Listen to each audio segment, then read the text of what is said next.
Senate Bill 320 by Senator Leyva, an act relating to public health and making appropriation therefore.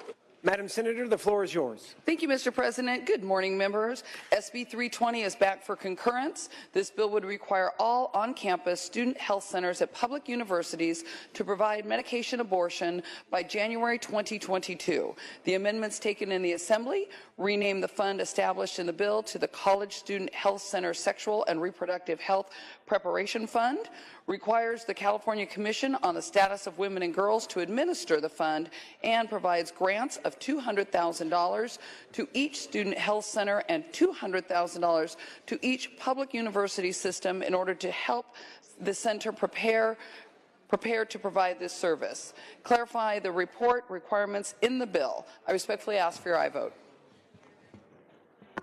Senators, discussion or debate on the floor? We do have some. Senator Morlock, the floor is yours, sir.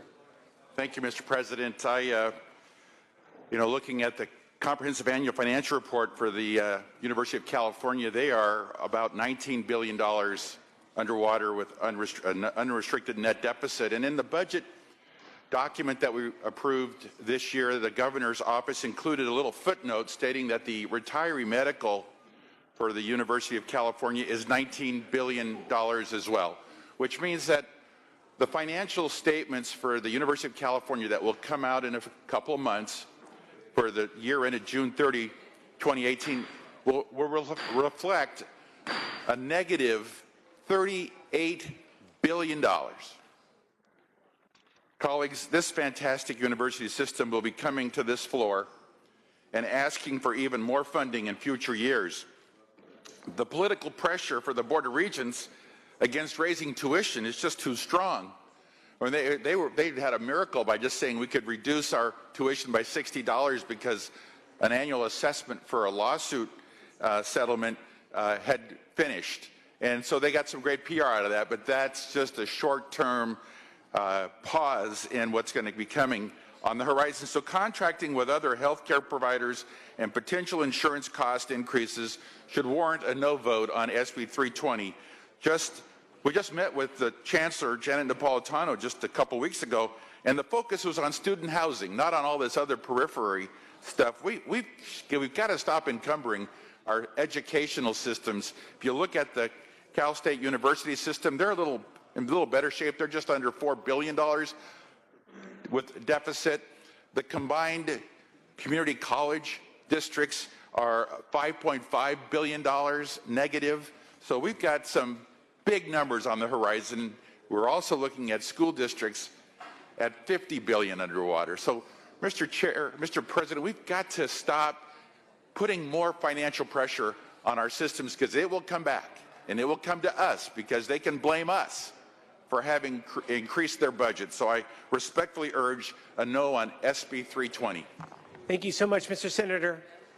Members, before we go to the next senator to speak, if we can ask on the floor to lower our voices, and those who are in the back to please lower our voices, as we're going to have some discussion or debate. Really appreciate your assistance. Let's go to Senator Jackson.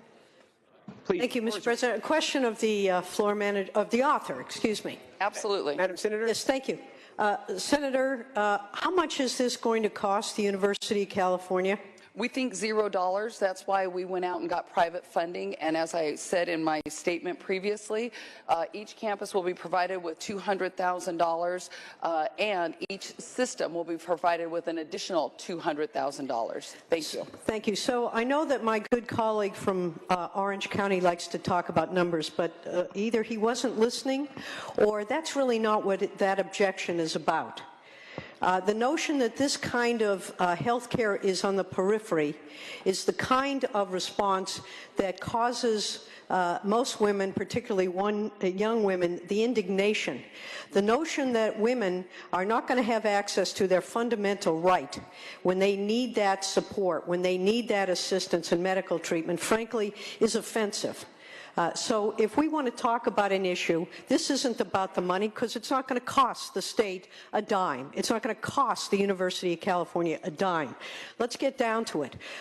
Young women are women who are in their reproductive years. We know that young women need this kind of reproductive health care. We know that in order for women to be able to exercise control over their own reproductive decisions, this is what they will, at some point in time, perhaps need. That's why this bill has been introduced. That's why we need to get it passed. That's why the women who go to college, who want an opportunity for that career, need to be able to exercise that right. And with that, I would ask for your aye vote. Thank you, Senator Jackson. Beth. Members, additional discussion or debate on the floor? Final call, discussion or debate on the floor?